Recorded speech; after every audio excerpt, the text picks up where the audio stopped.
Alright, today we're going to take a peek at a product called the Carfidant. Basically what this is going to give you is the opportunity to review your car's paint depth, being a tool to determine whether your vehicle's been in an accident or not and repaint it. So if you want to come on over, we'll take a look at how the product arrives to you. Now when you rent this tool, it's going to come in a box just like this. And there will be a little leather case inside.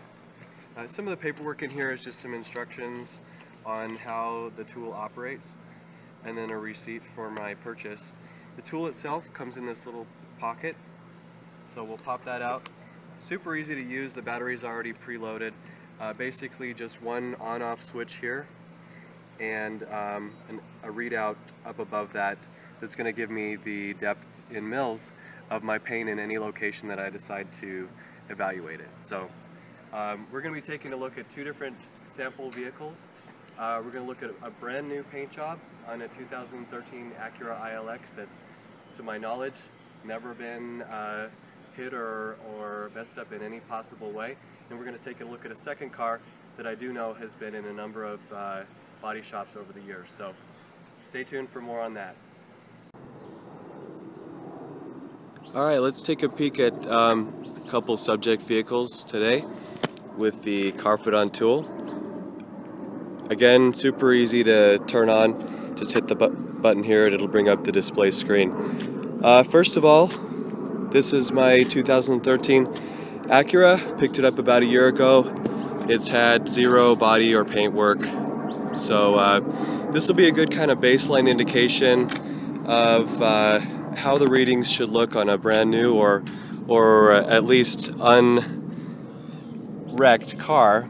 We're seeing 6.0 here on the hood at one place, 4.2 here closer to the top. I'm just going to take a few readings from around the car.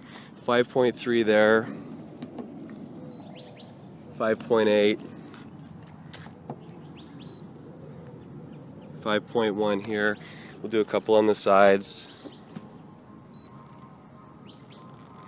5.5 there. 5.3. And 4.9. Now, one thing to keep in mind, there is no really correct or right answer in terms of how deep paint should be. Every manufacturer is going to be a little bit different about that. The important thing though is consistency. If you're noticing a big swing between one part of the car to the other, it could be an indication that there's been some paint work done.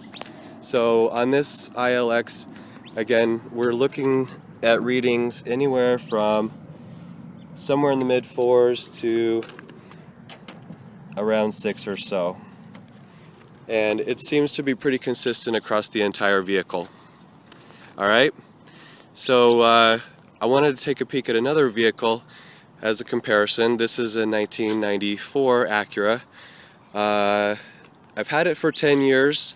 The car, for the age and mileage, believe it or not, this thing has 522,000 miles on it. The car looks really good. To the naked eye, someone might look at this car and think it's got just a fraction of the miles that the odometer says.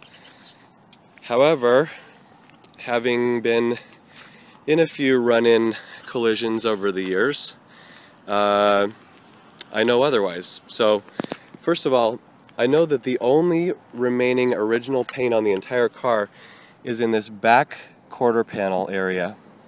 So it looks like my Carfidant tool reset. Turn it back on here. Okay, 6.9 here on the driver's rear quarter. I'm going to take a couple more readings. 5.9 there. 6.1 there. So this quarter panel is pretty solid. Now here's where you really get an eye-opener.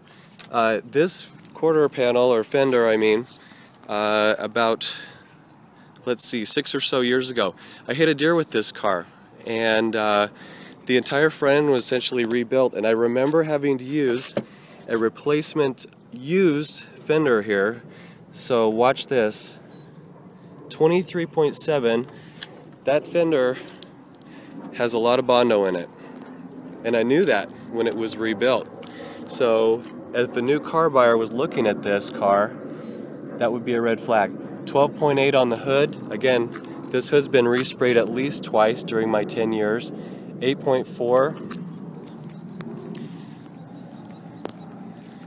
Let's go around the other side of the car here. 9.6 on the door. 8.4 further back. Again, quarter panel has never been hit, so this should be as close to factory as it would have ever been. 7.1. 6.7, 6.3. So interestingly enough, my old Acura seems to have a little bit thicker paint than the new one. I can think of one other place that might be a little off. A few years ago, a vandal threw a rock at this car and put a little dent here, so I had to have it filled and painted. It was right about there.